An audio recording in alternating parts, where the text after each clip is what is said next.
Perdón, siempre me lo dejan ahí abajo y hoy no lo vi. ¿Cómo están? ¿Contentos?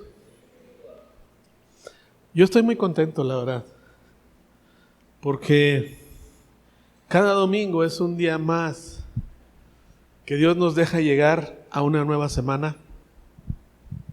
Y qué mejor que empezarla entrando en su presencia. ¿Es eso fabuloso, sí o no? Porque nuestra vida es distinta. Y hoy voy a durar unas 3 semanas hablando de uno de los personajes más importantes del Nuevo Testamento. Y ese personaje se llama Eclesia. Eclesia, ¿saben quién es? Somos tú y yo. La palabra eclesia es lo que nombramos todos como iglesia, y no es más que un grupo de gente común en manos de un Dios infinitamente extraordinario. Eso es la iglesia. Eso somos tú y yo. Dije gente común. ¿Sale, vale? Gente común. Podemos ver en la Biblia cómo Jesús, el diseñador, constructor, moldeador, salvador de la iglesia, la instituye y le da forma.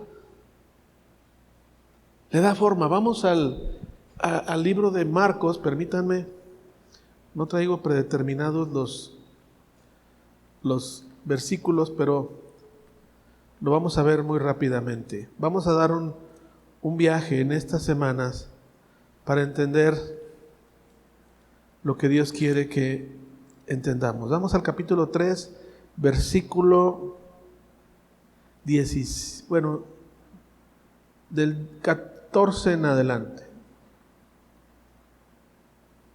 Dice: luego nombró a 12 de ellos y los llamó apóstoles. Ya había gente que empezaba a seguir a Jesús.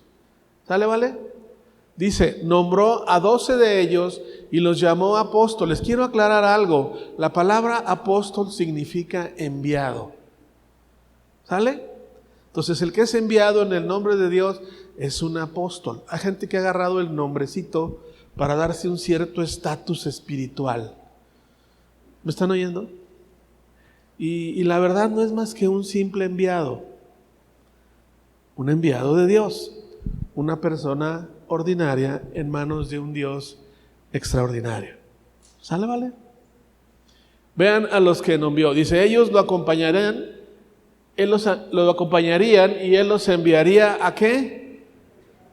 Dile al que está a tu lado, hemos sido enviados para predicar. Tú y yo tenemos un llamado a predicar. Yo no dije que arriba de la plataforma. Yo dije que todos tenemos un llamado a predicar a gente que no conoce a Jesús. ¿Ok? Si no, el próximo domingo va a haber una fila de gente aquí que se va a querer subir. Todos tenemos un llamado a hablar de Jesús. Todos tenemos un llamado a eso. ¿Ok? Y dice, y Él les daría autoridad para expulsar demonios. Y vienen ahí los nombres, vean a quiénes escogió. Siguiente versículo. Santiago y Juan, los hijos de Zebedeo, a quien Jesús apodó hijos de ¿quién? Del trueno.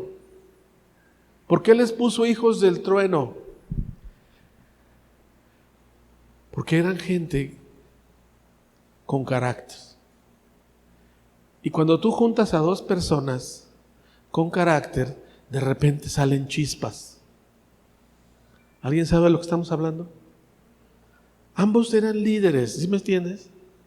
Y miren, estos 2 hombres un día se pusieron de acuerdo con la mamá y fueron y le dijeron a Jesús, la mamá, muy humildemente, te quiero pedir un gran favor. Y le dice, ¿cuál?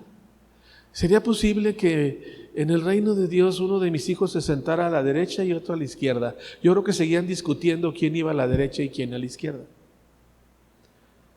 Y Jesús dice, es que creo que ni siquiera saben lo que están pidiendo. Pero quise mencionar este hecho porque la Biblia está cargada de humanidad.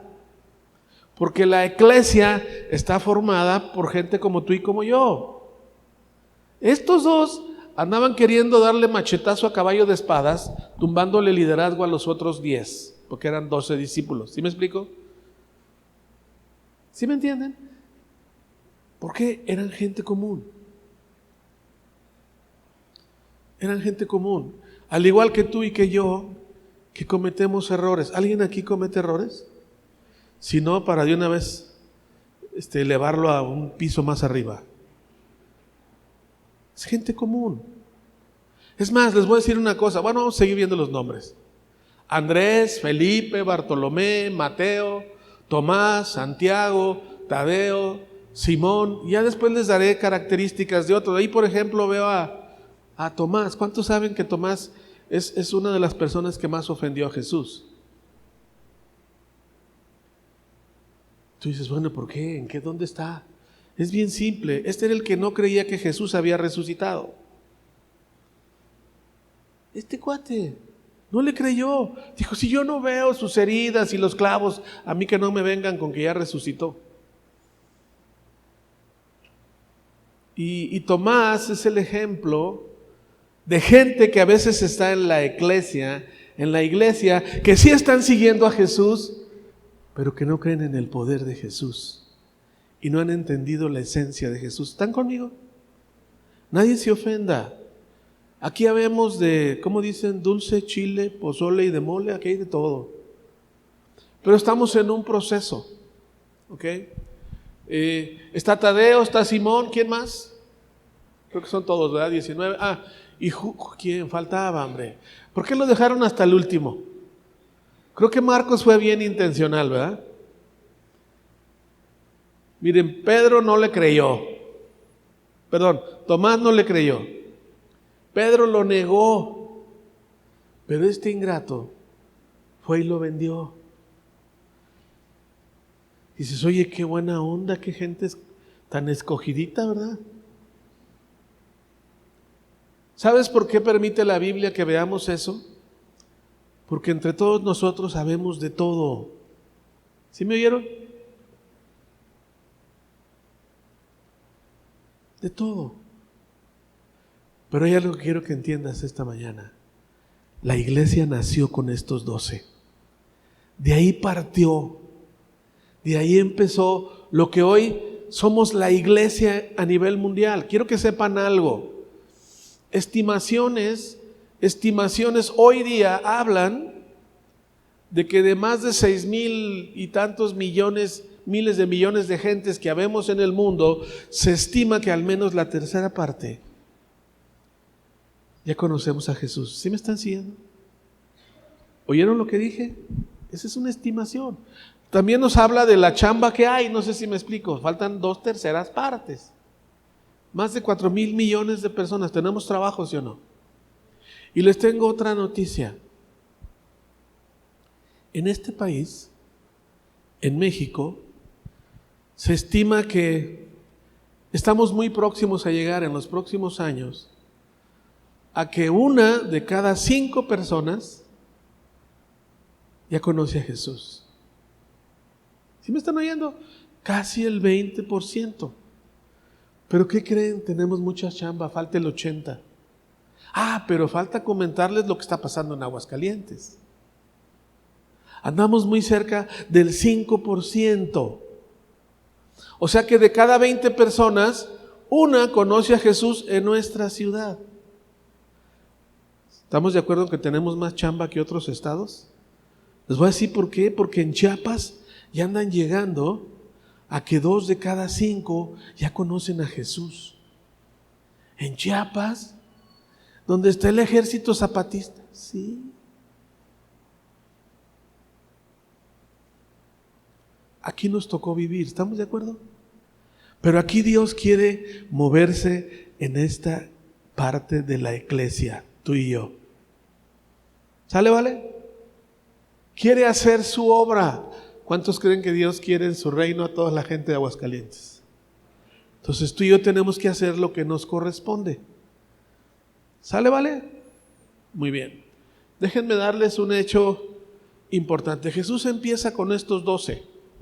Y tú puedes ver a través de la Biblia, en los primeros capítulos de Marcos, tú puedes ver que las multitudes seguían a Jesús. Las multitudes. A veces dice la Biblia, tenía que apartarse de la multitud para irse a orar. O tenía que subirse a una barca para que lo pudieran ver y predicar. O subirse a un monte. ¿No se fue a un monte a predicar? Había multitudes. Hubo ciudades donde llegó Jesús y dice, los sanó a todos y expulsó muchos demonios. Pero la realidad es que en el libro de los Hechos, capítulo 1, en la iglesia solo había 120 personas. ¿Me están oyendo? ¿Dónde quedaron las multitudes? No lo siguieron. Mucha gente no lo siguió. Jesús solamente tenía y dio instrucciones finales, porque físicamente ya no iba a estar con ellos, solo a 120 personas. ¿Ok? Dile al que está a tu lado, somos privilegiados de estar y ser parte de la iglesia. Somos privilegiados. ¿No entiendes tú la importancia que esto implica para ti, para tu vida y la gente que te rodea? Somos muy privilegiados. Muy privilegiados.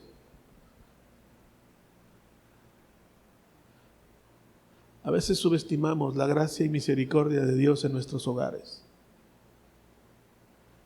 ¿Ok? Pero vamos a seguir.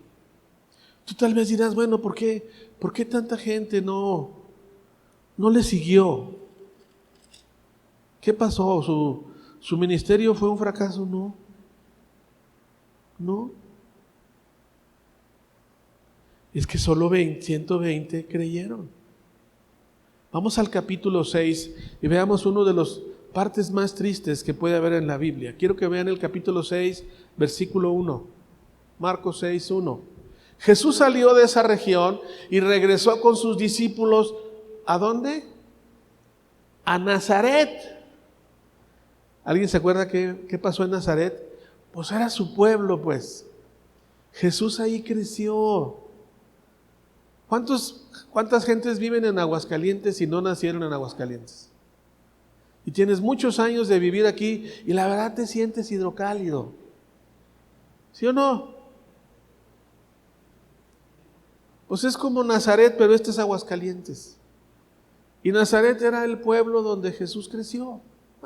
Regresa a su pueblo. Jesús ya está en pleno ministerio, bendiciendo gentes y haciendo un montón de milagros. Vamos a ver qué pasó en ese pueblo. El siguiente día de descanso comenzó a enseñar en la sinagoga.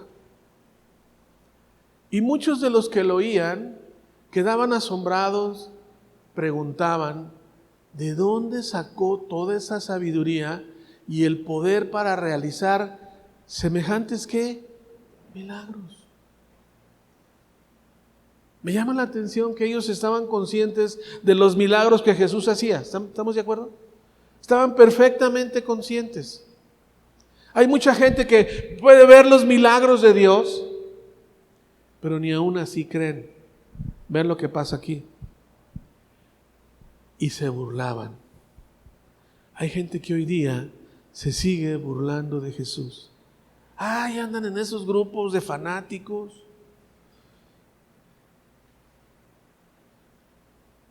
Para eso se juntan. Pero déjame decirte algo. Eso piensan los que no creen. Te voy a decir porque vamos a seguir leyendo.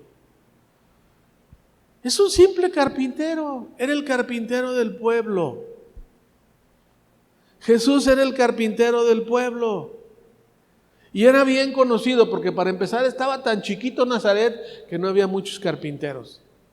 No dice uno de los carpinteros del pueblo. Yo creo que en su momento Jesús llegó a ser el carpintero del pueblo. ¿Sí me están oyendo? Por eso hoy día hay un día por ahí del carpintero, ¿no? Que lo celebran y un rollo así. Pero en Nazaret, él era el carpintero.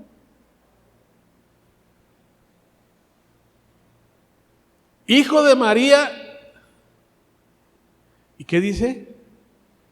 Hermano de Santiago, José, Judas y Simón. Dile al que está a tu lado, Jesús tenía 4 hermanos hombres. ¿Sale, vale? Pero la cosa no quedó ahí. Y sus hermanas viven aquí mismo entre nosotros. Déjame decirte una cosa. ¿Cuántas hermanas tuvo Jesús? No tengo la menor idea.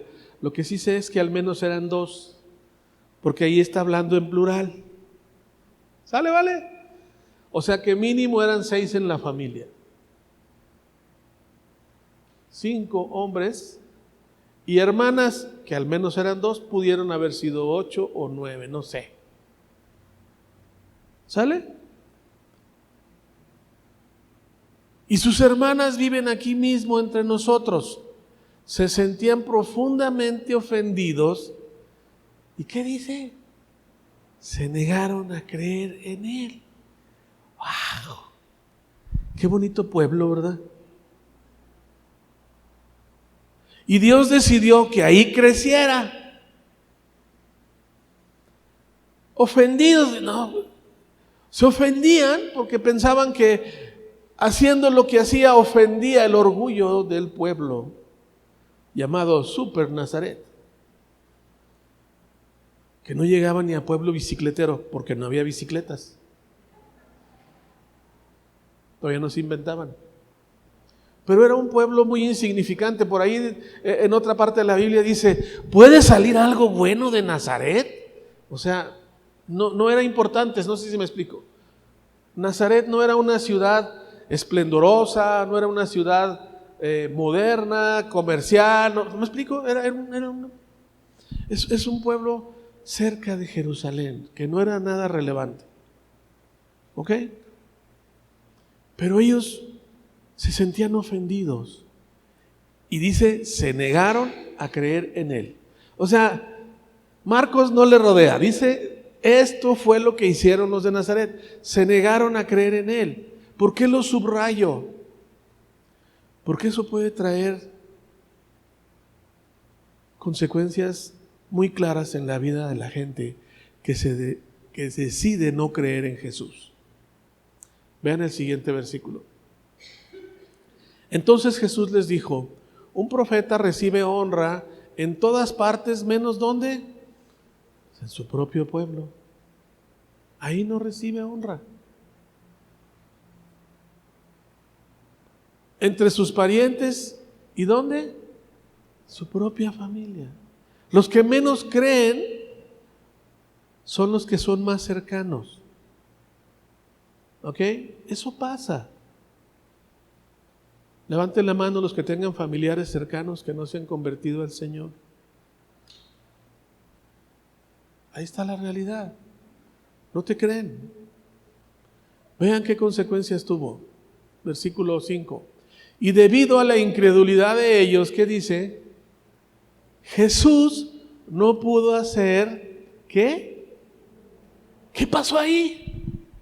No hubo ningún milagro. El peor enemigo del poder de Dios es la incredulidad. Dile al que está a tu lado, es lo peor que nos puede pasar. Es el pecado más grande. Déjame decirte algo. Salieron más de 2 millones de personas de Egipto. ¿Cuántos se acuerdan de Moisés? Se cree que de esos al menos 800 eran adultos. 800,000. Esa fue la generación adulta que Dios usó a Moisés para sacar a ese pueblo de esclavitud. De ellos solo 2 personas, más Moisés,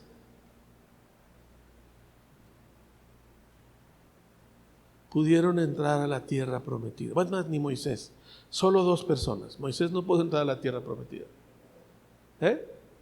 Sí. Solo Josué y ¿quién más? Y Caleb. Solo 2. ¿Saben por qué? Por incredulidad. Dice el libro de los Hechos que ese pueblo que fue liberado llevaba ídolos durante todo el trayecto en el desierto. ¿Me están entendiendo?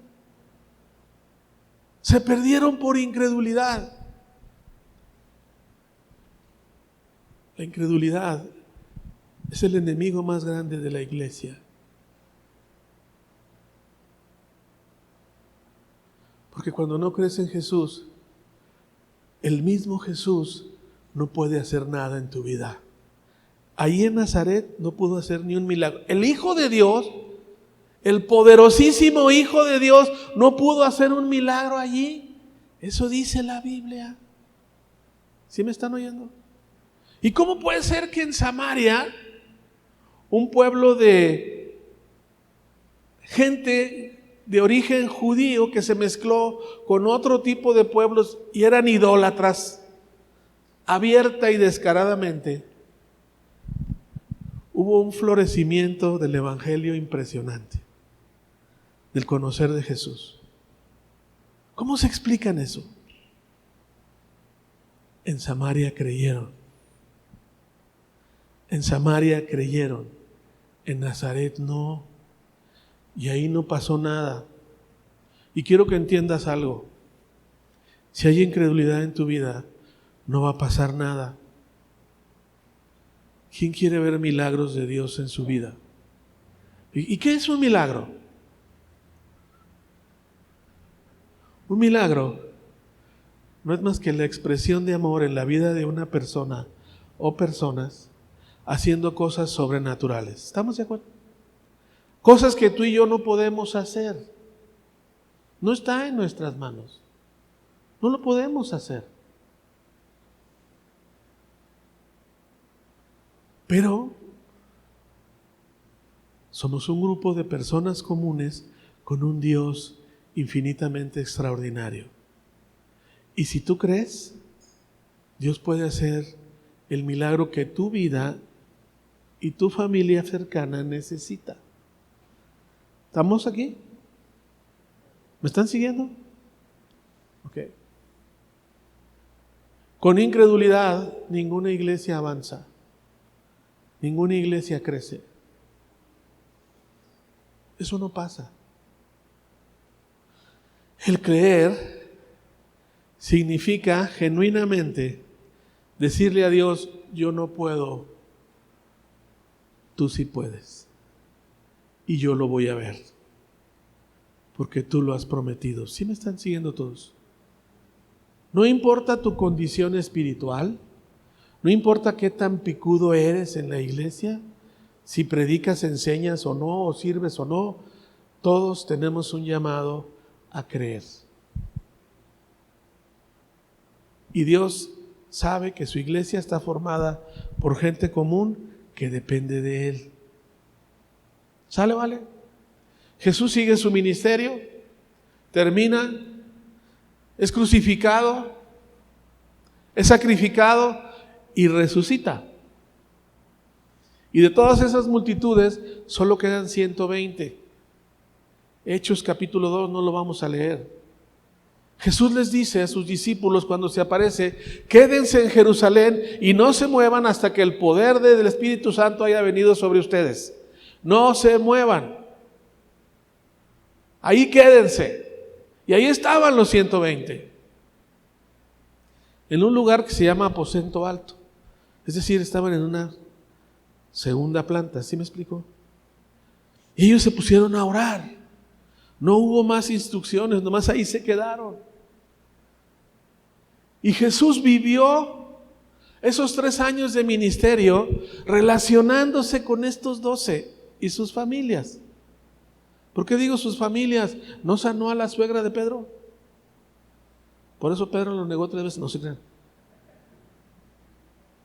Pero Jesús conocía su entorno, ¿sí me explico? Sabía quiénes eran. Jesús, ¿cómo hizo la iglesia? Conviviendo con ellos, compartiendo los alimentos, ¿sí o no? De repente, pues, yéndose, se iban, lo siguieron, y esos 12 dejaron todo y se fueron. Se fueron. Más adelante en el capítulo donde leímos que los nombró, poquito después los manda a predicar. Y empezaron a predicar y empezaron a ver ellos mismos algunos milagros. ¿Sí me están oyendo? A los que envió Jesús a predicar, ellos empezaron a ver el poder de Dios moverse en la vida de la gente. A pesar de los problemas que traían. Pedro andaba orando por endemoniados y salían los demonios, y tiempo después fue y negó a Jesús. ¿Están conmigo? Pero entonces, ¿por qué había milagros? Porque Dios trabaja con gente común que cree que Dios puede hacer milagros. ¿Están conmigo? Un día iban a alimentar un montón de gentes y Jesús les dijo: denles de comer ustedes, y no traía nada. Y empieza el Andrés, que empieza a hacer cuentas y dice: no, Señor, ni con toda esta lana nos alcanzaría para comprar tortillinas tía Rosa para darle a cada quien. ¿Sí me explico? Y el Andrés representa a la gente que siempre está preocupándose por ajustar. Si Dios te está hablando, dale gracias a Dios, eso es para ti. Siempre está preocupado porque se ajuste. ¿Cuántos saben que tenemos un Dios generoso, extraordinariamente generoso? Y que siempre ha ajustado hasta el día de hoy. Y luego estaba Juan ahí también. Juan, de que dice el Evangelio según San Juan, o sea, él lo escribe, era el discípulo amado. Pero ¿quién lo dice? Él mismo. ¿Ven cómo está cargado de humanidad toda la Biblia? No lo dijo Pedro, no, lo dijo él.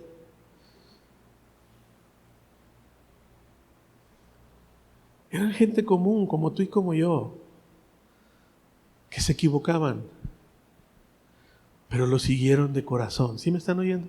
Con excepción de uno. Todos sabemos quién no, ¿verdad? Dice el libro de Timoteo: amor al dinero, ¿raíz de qué? Todos los males. El problema de Judas fue el dinero, por eso no llegó. Cuando Jesús se despide de ellos, ya Judas ya no estaba. No todo el que empieza termina.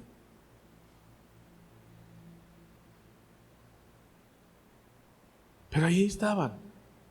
Estaban ahí en el aposento alto. ¿Alguien se acuerda qué fue lo que ocurrió en la vida de Jesús antes de empezar su ministerio? Él vive hasta los 30 años como cualquier gente común, como tú y como yo, con una gran característica: él nunca pecó. ¿Estamos de acuerdo? Pero hasta ahí. No hubo milagros, no hubo nada. Era el carpintero de Nazaret, el pueblito. ¿Sale? Pero llega a los 30, ¿y qué es lo que ocurre en su vida? Lo primero que hace es va y busca a Juan el Bautista. Es bautizado en agua para cumplir con toda justicia, porque él era hombre y era Dios, y es bautizado. ¿Qué ocurrió después de que se bautizó en agua?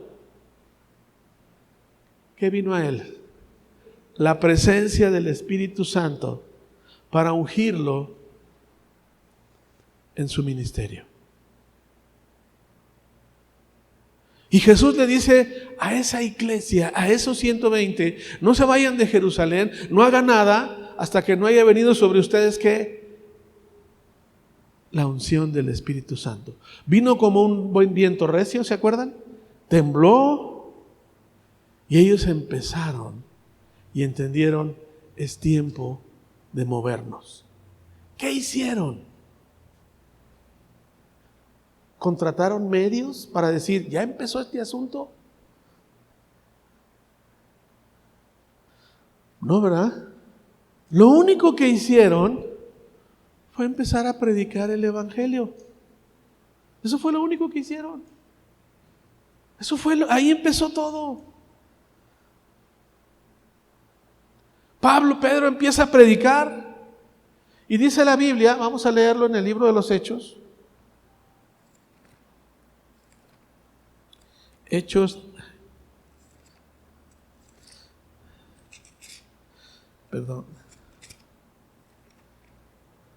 Aquí está. Capítulo 2.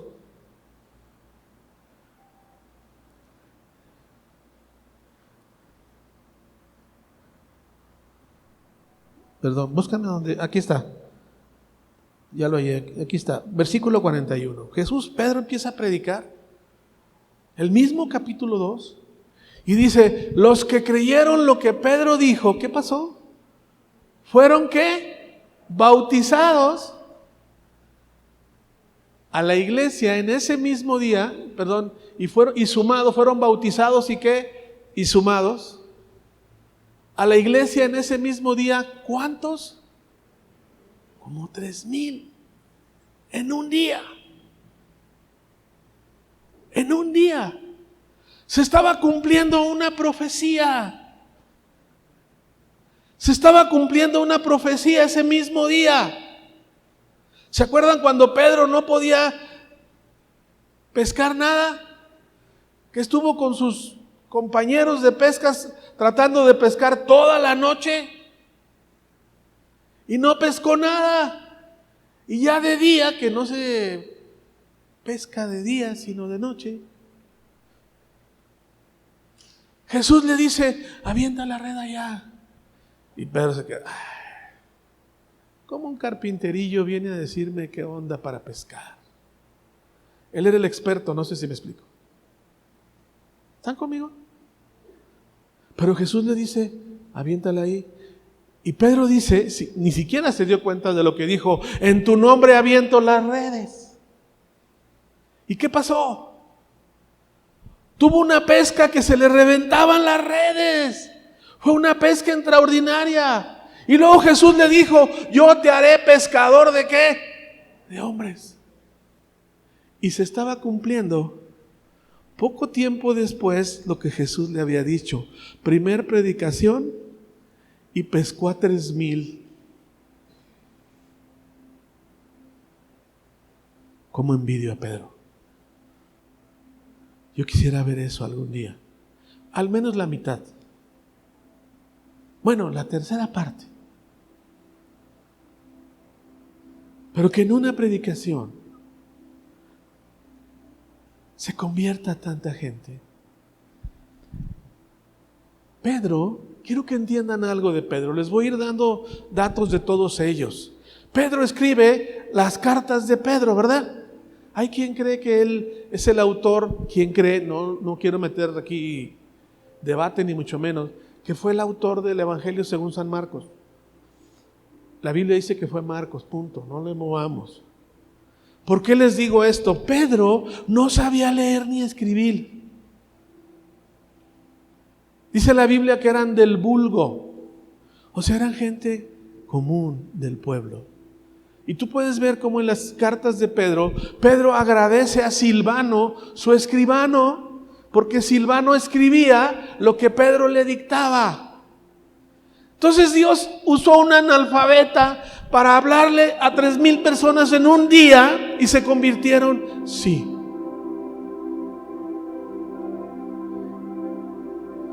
Porque la iglesia es un grupo de gente común en manos de un Dios infinitamente extraordinario. Y tú puedes ver el libro de los Hechos, cómo Lucas va narrando ese moldeo de la iglesia, la va formando, le va dando forma. Se añadieron gentes. Siguiente capítulo. Van Pedro y Juan al templo, van caminando y ven a un mendigo ahí que estaba ahí postrado siempre pidiendo monedas. ¿Están conmigo? Y Pedro se acerca y el mendigo le pide.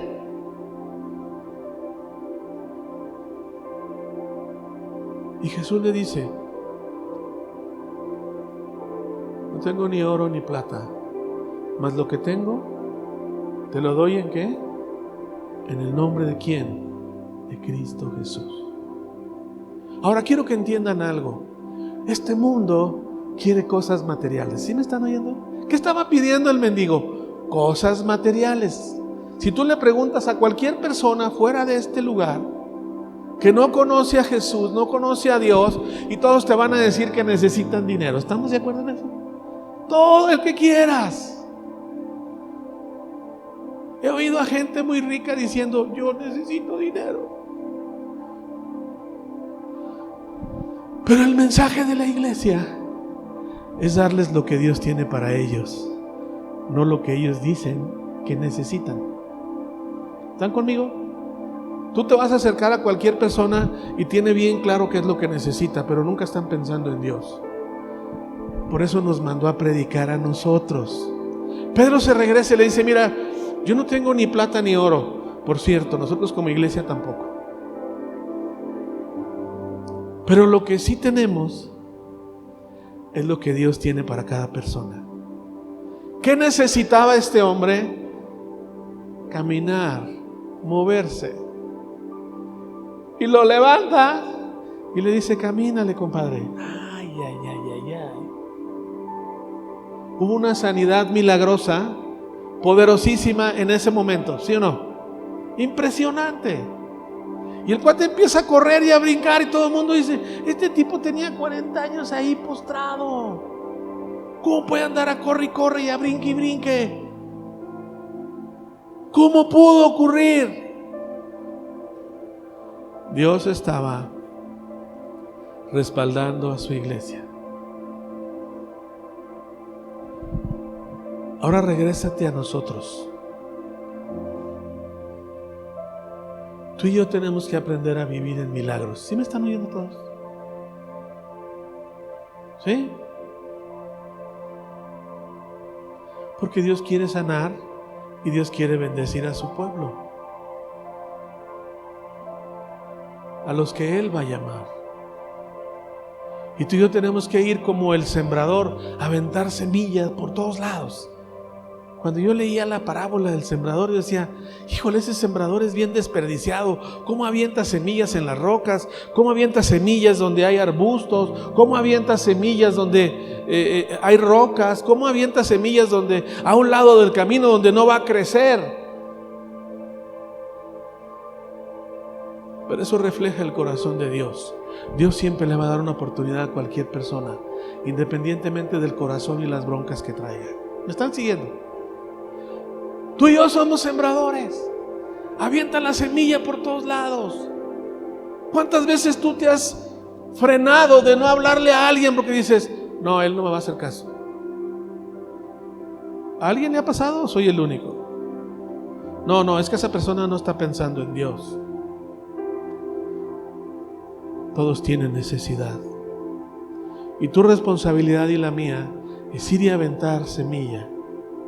Hablarles de lo que Dios ha hecho en nuestras vidas. No les hables de ti, por favor.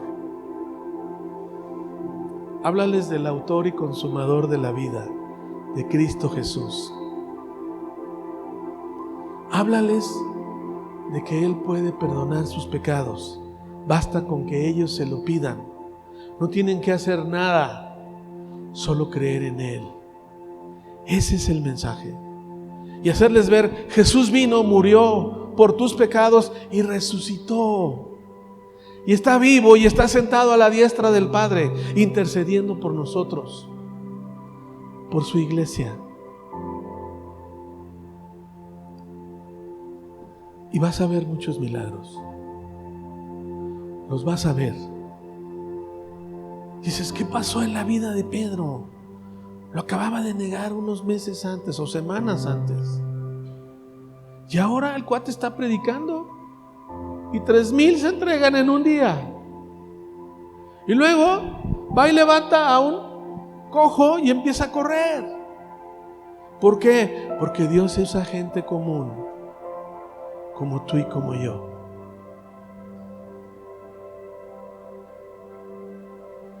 Tú y yo tenemos que atrevernos a creer.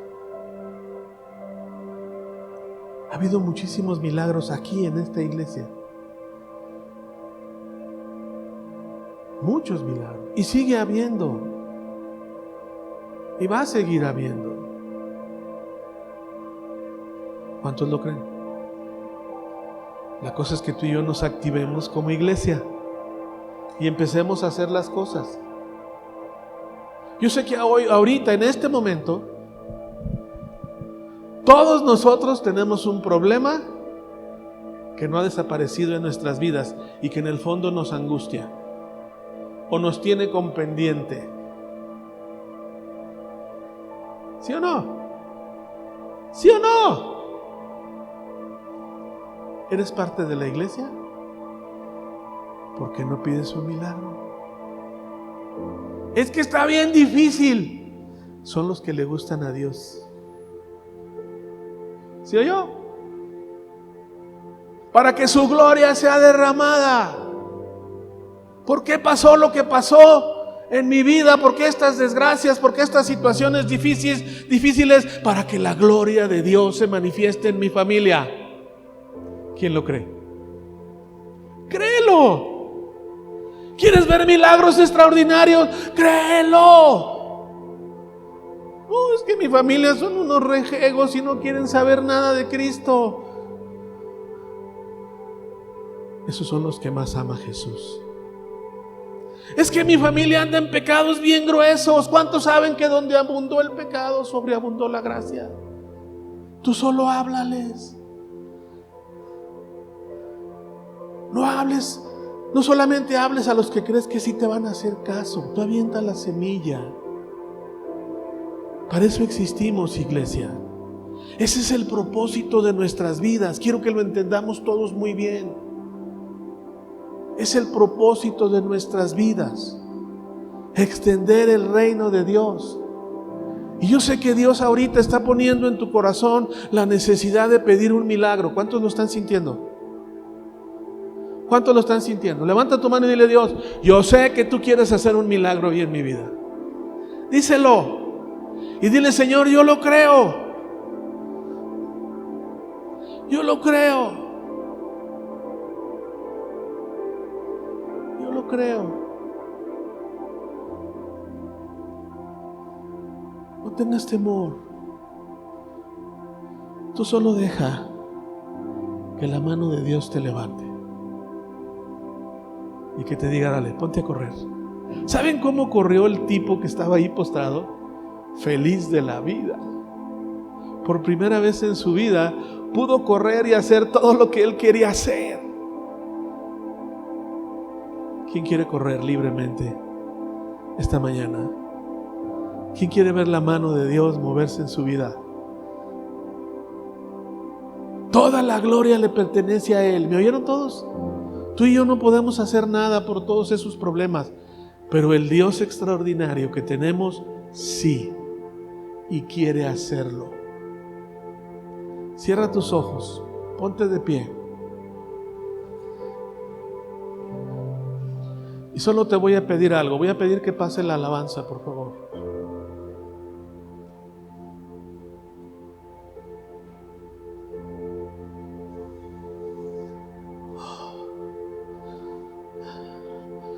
Tienes que creerlo ahorita, porque hay un mover de Dios y quiere derribar lo que te tiene atado desde mucho tiempo atrás.